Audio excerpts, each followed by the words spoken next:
दोस्तों, एक महिला जिसका नाम सीमा होता है, वह अपने तलाक के अंतिम दिन जो डेट पड़ता है, उस डेट पर जज के पास जाती है कोर्ट में तलाक लेने के लिए अपने पति से। तो पति भी जाता है जिसका नाम बबलू होता है और वह भी तलाक लेने के लिए जाता है। तो दोनों के परिवार वाले दोनों के साथ आराम से जाते हैं और जब कोर्ट में जाते हैं तो जो जज साहब होते हैं वो कहते हैं कि तुम जो केस है, तुम्हारा केस है वो 3 साल से कंटिन्यू चल रहा है और अभी फैसला ले पाई हो तुम। तो जो महिला होती है सीमा, वो कहती है कि जज साहब, मुझे मात्र एक रात अपने पति के साथ सोना है, मुझे यही आप इजाज़त दे दीजिए। तो वो जो जज साहब होते हैं वो बहुत ही गुस्सा होने लगते हैं कि इतना दिन तक 3 साल से कंटिन्यू चल रहा था और अभी तक तुम फैसला नहीं ले पाई हो और एक रात में तुम अपने पति के साथ सोकर क्या कर पाओगी। लेकिन जो जज साहब होते हैं कुछ गुस्सा करते हैं, लेकिन गुस्सा के बाद सीमा महिला से कह देते हैं कि तुम एक रात अपने पति के साथ बिता सकती हो। तो जो बबलू होता है, उसका पति होता है, वह गुस्सा होकर कोर्ट से बाहर भाग जाता है। तो वो जो महिला सीमा होती है वो भी अपने पति के साथ पीछे पीछे कोर्ट से निकलती है और कहती है ऐसा करो कि मैं तुम्हारे घर नहीं जाऊंगी और ना ही तुम हमारे घर आना। हम लोग एक होटल में एक रूम लेंगे और उसी में एक रात बिताएंगे और जब तक मैं तुम्हें तलाक नहीं दे देती तब तक मेरा बात तुम्हारे ऊपर बनता है और सदैव बना रहेगा बात व्यवहार। तो जो पत्नी होती है सीमा, वो अपनी बात अपने पति से बताती है कि कमरा नंबर होटल में 10 और होटल का एड्रेस जो होता है वो सब बता देती है पति को। और जैसे ही शाम होता है, 8 बजता है, तो जो उसका पति बबलू था, वो जिस होटल में बताई थी उसी होटल में 10 नंबर में चला जाता है और जाने के बाद वो जो कमरा नंबर 10 बताई थी उसी में घुस जाता है। लेकिन उसकी जो पत्नी होती है वो अभी तक वो आई नहीं थी। वो बबलू पहले ही पहुंच जाता और थोड़ा इंतजार करता है और सीमा उस कमरे में एकदम दुल्हन की तरह सज धज कर जाती है अपने पति के पास और जाने के बाद अपने बबलू पति से कहती है कि क्या मैं तुम्हें इन 3 सालों में जब तक अलग हुए हैं, तलाक लेने जा रहे हैं, तब तक आपकी को कभी हमारी याद नहीं आई, कभी हमारे मिलने के लिए याद ही नहीं आए। लेकिन जो बबलू था वह, मुझे ऐसा लग रहा था कि उसकी कानों में कोई आवाज़ ही नहीं आ रहा, उसको पत्नी पर कोई भरोसा नहीं हो रहा था कि जो हमारी पत्नी है कि किस अवस्था में दुल्हन बनकर आई है और कैसी अवस्था में आई है, वो कुछ देख ही नहीं रहा था। वो सिर्फ अपना नीचे कर लिया था और चुपचाप था। तो उसकी पत्नी जो सीमा थी वो कहती, आप मुझसे क्यों इतना नाराज हैं। तो पत्नी बहुत इमोशनल करके प्यार से उसे बोल रही थी और उसका जो पति था वो बहुत उसके एक भी बातों का जवाब नहीं दे रहा था और ऐसा लग रहा था कि अब उसे छूटा छुट्टी हो जाएगा और वो जो सीमा बात बोल रही है उस बात को सुन नहीं रहा है। तो जो पत्नी उसके और नज़दीक जाती है और उसके कान पर अपना हाथ रख के कहती है, तो बबलू अपना हाथ को ऐसे यहाँ पर से हटा देता है और सीमा होती है वो कहती है कि जो पहले वाला तुम्हारा प्यार था, रवैया था, वो आज भी है। क्यों? क्योंकि तुमने मुझे पहले भी उतना प्यार नहीं किया था और आज भी जो अंतिम दिन है वो आज तलाक देने वाले हैं तभी भी तुम ऐसा ही कर रहे हो। कोर्ट से हम लोग ने बहुत मेहनत करके इजाज़त मांगे फिर भी तुम मना कर रहे हो। तो जो पति होता है बबलू, वो कहता है कि मैं तुम्हें अपना प्यार में कहाँ कभी कमी किया है, लेकिन तुम तो अपना बात पहले बोल रही थी कि जो पति होते हैं वो हवस का शिकार, जो हवस का उनका प्यास मिट जाता है तो पति को छोड़ देते हैं। तो वो महिला किस जात की होती है, किस जात की होती है, उसके बराबर भी नहीं मानते हैं, नहीं पूछते हैं। तो जो पत्नी सीमा होती है वो कहती है कि नहीं, ऐसा बात नहीं है, ऐसा बात मैंने तो कभी आपसे बोला ही नहीं है, आप मेरे पति हैं। तो जो पत्नी होती है, देखो मैं कितना सज धज कर दुल्हन बनकर आपके पास आई हूँ और तुम मेरे शरीर को टच भी नहीं कर रहे हो। तो जो बबलू होता है वो कहता है नहीं, मुझे आपके साथ कुछ नहीं करना है, बस तुम इतना बात बताओ कि तुम एक रात बिताने के लिए जो समय मांगी हो उस समय में मुझे मेरे साथ क्या करना चाहती हो ये बताओ।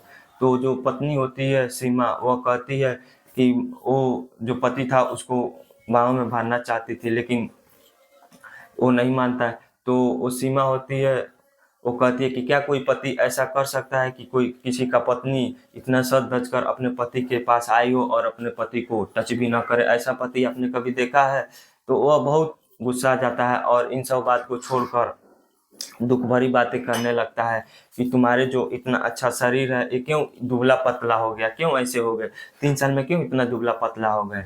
तो जो पति होता है वो बहुत इमोशनल हो गया और बताता है कि जब इसके पहले पिछला तारीख था जब हम लोग कोर्ट में आए थे और तुम भी आई थी, तो उसके बाद जब हम घर में गए अपने यहाँ से कोर्ट से, तो हमारे पेट में दर्द होने लगा और जब हम अपने डॉक्टर के पास गए तो डॉक्टर ने बताया कि तुम्हारे पेट में कैंसर है। और जब पत्नी आवाज़ सुनती है कैंसर है तो उसके आंख में आंसू आने लगता है। और मैं भगवान के लिए व्रत करती थी कि मेरा पति हमेशा स्वस्थ रहे, व्रत करती थी भगवान से, ईश्वर से लंबी उम्र का आयु मांगती थी, कामना करती थी कि मेरा पति हमेशा स्वस्थ रहे, अच्छा रहे, मस्त रहे अपने ज़िंदगी में।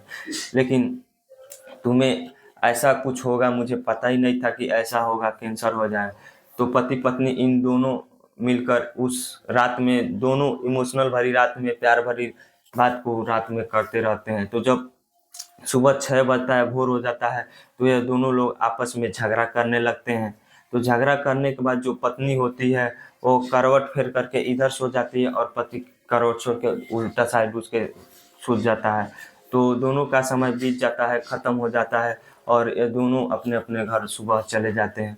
तो फिर यह एक दिन कोर्ट में आते हैं। तो कोर्ट में आते हैं तो जो जज साहब होते हैं तो बबलू से पूछते हैं, क्या तुम्हारा फैसला अब हो गया, तलाक अब लेना चाहते हो कि नहीं। तो बबलू कहता है कि हाँ अब हमें तलाक लेना है। तो जो जज साहब होते हैं कि पत्नी जो सीमा है वो भी यही बोलेगी कि हमें तलाक लेना है, जज साहब का ये विश्वास था। तो फिर जज साहब सीमा से पूछते हैं कि क्या आप भी तलाक लेना चाहती हैं। तो सीमा कहती है नहीं, हमें तलाक नहीं लेना है, हमें अपने पति के साथ रहना है। तो जो सीमा के घर वाले रहते हैं वो बहुत ही बोलने लगते हैं ज़ोर ज़ोर से कि क्यों तुम तलाक नहीं लेना चाहती हो। तो सीमा होती है, वो कहती है कि जो जो बबलू है उसका डॉक्टर ने बोला उसके पेट में कैंसर का पीड़ित हो गया, कैंसर का मरीज हो गया है। तो क्या मैं उसे इस हाल में छोड़ सकती हूँ, क्योंकि कैसा भी हो वो मेरा पति है, मैंने जन्म जन्म का साथ उसे लेने के लिए फेरा लिया है, साथ फेरा लिया है। वो हमसे झगड़ा करे या कुछ भी करे, वो हम अपने पति के लिए ईश्वर से, भगवान से कामना करती हूँ कि हमेशा स्वस्थ रहे, हमेशा लंबी उम्र के लिए दुआ करती हूँ। और आज इस हाल में मैं अपने पति को कैसे छोड़ सकती हूँ, कैसे तलाक दे सकती हूँ।